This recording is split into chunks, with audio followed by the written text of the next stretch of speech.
흩어져도 멈추지 않는 사람들이라는 제하에서 오늘 말씀을 함께 나누도록 하겠습니다. 1987년도에 중국의 가정교회 지도자 워치만리가 잡혀갔던 지역의 지하교회는 공안의 탄압으로 흩어질 수밖에 없었습니다. 그런데 몇 년 후 각각 흩어졌던 그 소그룹들이 새로운 지역에 머물러서 아주 폭발적인 부흥을 이뤄냈다는 보고가 있었습니다. 박해로 흩어진 것이 사역의 끝이라고 생각했지만 오히려 새로운 복음의 시작이 되었던 것입니다. 오늘 본문에서도 이와 비슷한 역설이 벌어지고 있습니다. 에베소에서 큰 소동이 일어난 후에 거기 더 머물러 있을 필요가 없다라고 생각하고 바울과 동역자들은 각지로 흩어지게 되지만 복음은 멈추지 않고 그들을 통해서 계속해서 전진하고 있는 모습을 우리는 읽었습니다. 시련 속에서도 포기하지 않는 격려가 이 복음의 끈끈한 모습인 것을 보게 됩니다. 소요가 그치고 난 이후에 바울은 제자들을 불러서 제자들을 권하여 이런 식으로 이 제자들이라고 하는 이 단어가 아주 선명하게 떠오릅니다. 제자는 그냥 평신도와 구분된 그런 표현입니다. 그래서 이 소요 가운데에서도 이 믿음을 지키는 굳건한 사람들, 그 사람들을 제자라고 우리가 부르고 있다라고 생각할 수 있습니다. 그런데 그 제자들을 불러서 권한다. 이 권한다라고 하는 것은 믿음의 흔들림을 막기 위해서 아주 깊게 배려하고 있는 것을 표현하는 그런 단어입니다. 상처를 안고 떠나는 것이 아니라 막 소요가 일어나서 더 이상 복음을 전할 수 없는 그런 상황이 됐을 때 그 소요로 인해서 아주 깊은 상처가 더 하지 못하고 떠나야 되는 그런 안타까움 때문에 마음의 상처가 있는 게 아니라 오늘 본문은 보니까 이 상처를 안고 패배자처럼 떠나는 게 아니라 공동체를 세우고 떠나가는 거예요. 믿음을 굳게 하려고 권하는 것은 제자들이었어요. 그 제자들을 이렇게 권한다? 이건 그들을 통해서 이루어진 이 공동체를 바울은 바라보고 있는 것입니다. 여러분, 우리도 어려움을 겪을 수 있습니다. 그때 자기 자신의 카테고리만 바라보면서 그냥 슬퍼하고 괴로워할 게 아니라 이 모든 것이 하나님의 섭리 가운데 일어나는 일이라면 나에게서 눈을 떼고 옆에 제자들을 보세요. 그들을 통해서 놀라운 공동체 사역을 일으키실 하나님을 바라보시고 성령의 역사를 기대하세요. 이것이 바로 흔들리지만 절대로 포기하지 않고 계속 증거되는 복음의 끈끈함과 복음의 능력입니다. 공동체를 돌아보고자 하는 그런 영적인 지도자의 마음을 바울은 우리에게 아주 선명하게 보여지고 있습니다.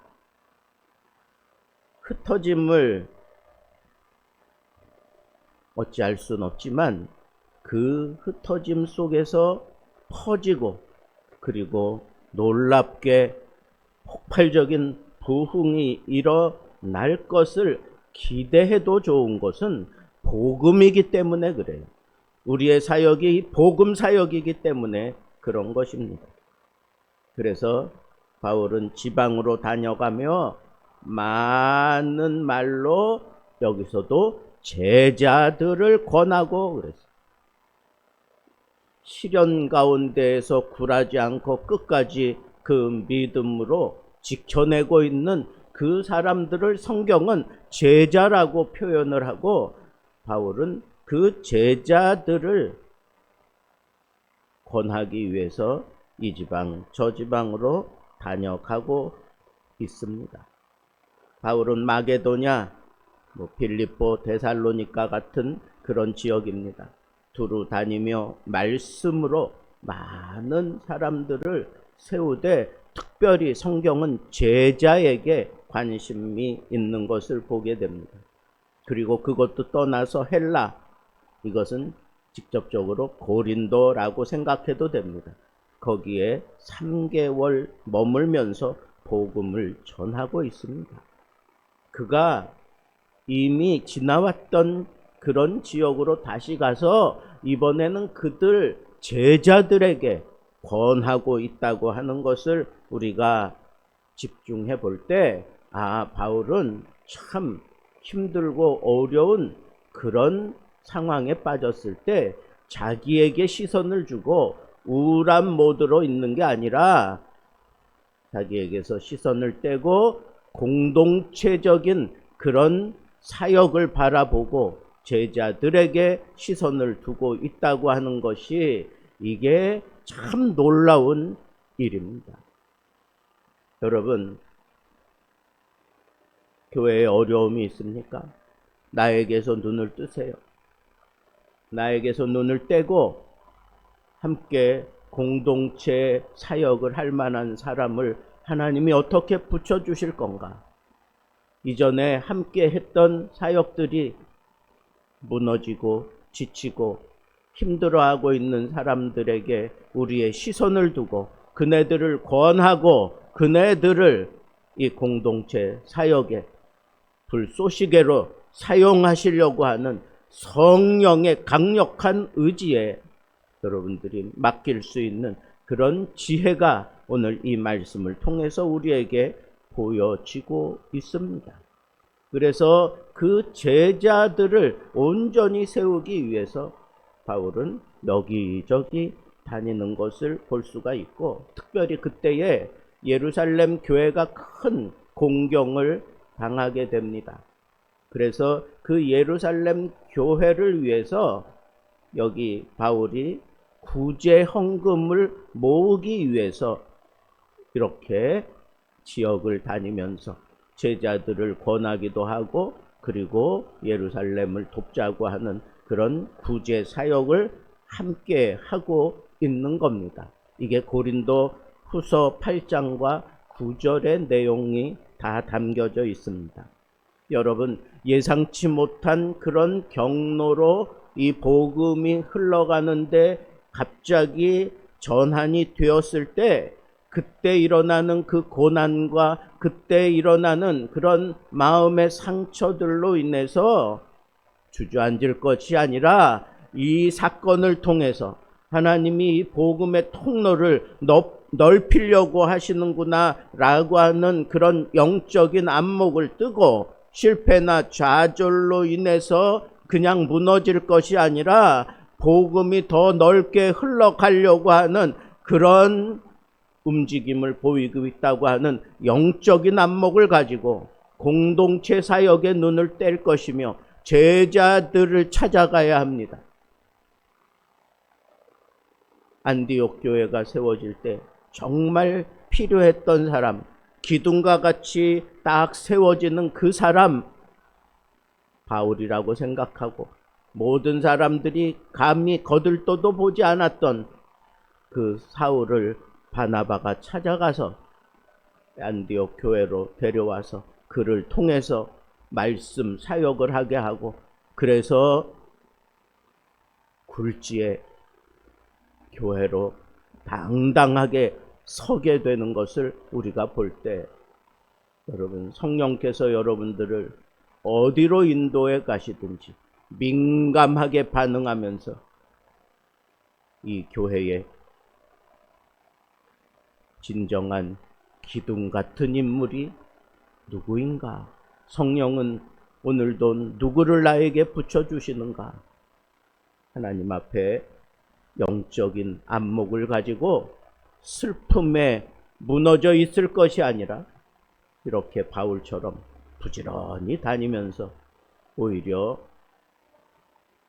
위기에 처해 있는 예루살렘 교회를 돕고자 이렇게 구제 사역을 하는 이런 가운데 아주 든든한 복음의 후원을 받고 있는 것을 보게 됩니다. 아니, 자기 한 몸 간수하기도 힘들 정도로 막 복음이 막히고 여러 가지 심각한 상황들이 생겼는데 오히려 예루살렘 교회를 돕고자 나서고, 그리고 성령이 인도하시는 대로 그가 움직이면서 이 복음의 놀라운 확장을 보게 되고, 가는 곳마다 그를 반기는 제자들이 서 있는 것을 볼 때 이 바울은 적지 않게 많은 위안을 받았을 것입니다. 이게 복음을 전하다가 성령께서 베풀어 주시는 놀라운 은혜 가운데 은혜입니다. 바울이 당한 위협이 이게 보통 위협이 아니었던 것을 오늘 본문에서도 보게 됩니다. 유대인들이 자기를 해하려 함으로, 그래서 배 타는 것을 피하여 마게도냐를 경유하며 돌아가노라 그랬어요. 배를 타고 시리아로 가려고 그렇게 작정을 했었는데 그 계획을 변경했습니다. 이유는 유대인의 암살 기도 때문이었습니다. 바울은 성령에 민감한 사람입니다.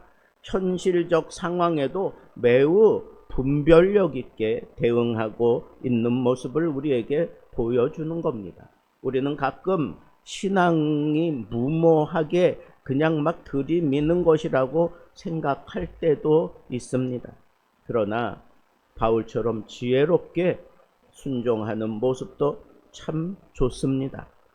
하나님의 사람은 믿음만으로 움직이는 것이 아닙니다. 그 믿음을 바탕으로 해서 지혜와 신중함을 보여주는 것이 참 좋고, 무엇보다도 성령의 인도하심에 민감하게 반응하며 움직이는 것이 참 좋다라고 하는 것을 우리에게 보여주는 것입니다. 그리고 바울이 이렇게 복음을 증거하며 심각한 어려움을 당하고 상처 입을 만하고 또 참 괴로워할 만한데, 그리고 정신없이 또 떠나가야만 되고 피해야만 되는 이런 상황 속에서도 하나님께서는 예루살렘 교회를 생각하는 그런 여유 있는 마음을 가지게 하셨고, 오늘 본문 말씀에 다양한 출신의 동역자들이 바울과 지금 이 복음 사역을 함께 하고 있는 것을 보게 됩니다. 이 사람들을 볼 때 얼마나 큰 감동이 되었을까요? 마게도냐, 갈라디아, 아시아 등 다양한 그런 출신의 동역자들이 여기 헌금 전달 사역의 투명성을 위해서 각 교회의 각 지역 대표들이 동행한 것으로 학자들은 보게 됩니다. 그럴 때 여러분, 내가 세운 이방인 교회들이 예루살렘 교회가 어려움을 당한다 생각하고 자발적으로 구제 헌금을 그렇게 챙겨서 이렇게 사람들을 보내고 있다고 하는 이 사실, 내가 뿌려놓은 그 복음의 씨앗이 이만큼 자라서 이만큼 열매 맺었다라고 하는 이 사실을 볼 때, 이 바울은 얼마나 힘이 났을까. 내가 뿌려온 이 복음 때문에 나는 또 쫓겨가고 내가 또 이렇게 피해야만 되는 상황 속에서도 그래도 나는 이 복음을 위하여 가야만 되는데, 먼저 가서 기다리고 있는 사람들, 그 사람들 손에 이 복음의 열매들이 들려있는 것을 볼 때 이 바울은 얼마나 기뻤을까, 얼마나 감동이 됐을까 하는 그런 생각을 하게 됩니다. 여러분, 복음이 나 혼자 달려가는 것 같지만 사실은 하나님께서 이렇게 팀을 짜서 이 사역을 감당케 하시는 그런 은혜를 주시는 것은 진정 복음 사역을 위한 이 사역이 절대로 헛되지 않다고 하는 것과, 이렇게 복음으로 인하여 힘들고 괴로워하는 그 사람을 하나님이 정말 깊이 사랑하시고 그리고 격려해 주시는구나. 그러니까 그가 가는 곳마다 제자들을 세우며 권하는 말씀, 그 말씀에 성령께서 역사하시지만 그 마음이 얼마나 단단하게 굳어지고 있을까라고 생각해 보게 됩니다. 오늘 마지막 절에 보니까 무교절 후에 우리가 빌립보에서 배로 떠나 드로아에 이르러 거기 2일 동안 머무니라 그랬습니다. 무교절은 유월절과 연결되는 유대인의 절기입니다.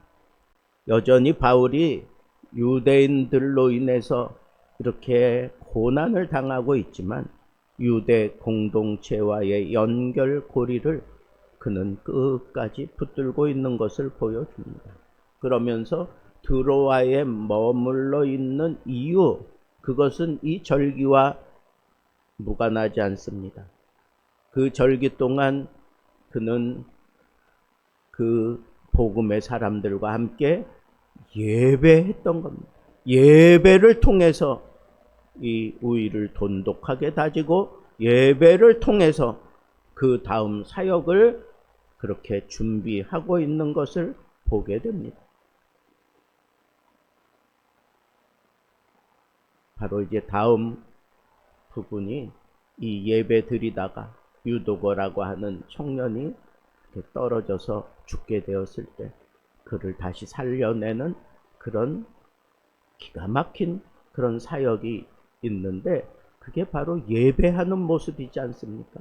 예배하는 가운데서 이런 놀라운 성령의 역사를 그들이 만나게 되는 것 아닙니까?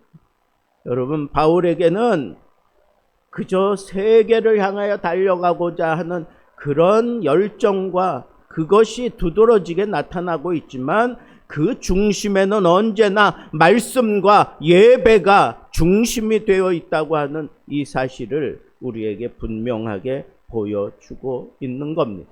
여러분들의 삶이 바빠질수록, 여러분들의 삶이 참 힘들고 어려워질수록 바울처럼 예배 중심으로 내 삶의 모든 문제를 정리하고 예배에 더 집중해 보세요. 그러면 공동체로 말미암는 놀라운 복음의 역사가 예배하는 자들 가운데서 일어나게 될 것을 우리는 분명하게 보게 될 것입니다. 바울은 혼란을 지나고 경로를 바꾸고 동역자들과 흩어지지만 그 안에서 복음은 멈추지 않았습니다. 아니, 오히려 더 넓은 지역으로, 더 많은 이들에게 더 깊은 공동체적 그런 사역으로 확산되어 가는 가운데 그들의 뿌리가 바로 이 예배에 있었다고 하는 것, 이 예배 중심에 있었다고 하는 것, 그것을 여러분들이 놓치지 말기를 바라고, 흩어진다고 끝나는 것이 아닙니다. 멈추는 것이 아닙니다. 오히려 그 흩어짐이 하나님의 더 큰 계획 안에서 전개되어지고 있다고 하는 이 사실을 붙들고 시련 속에서도 복음을 멈추지 않고 동역자와 함께 지혜롭게 진전하는, 지혜롭게 전진하는 바울과 같은 복음의 사명자들 되기를 우리 주님의 이름으로 축복합니다.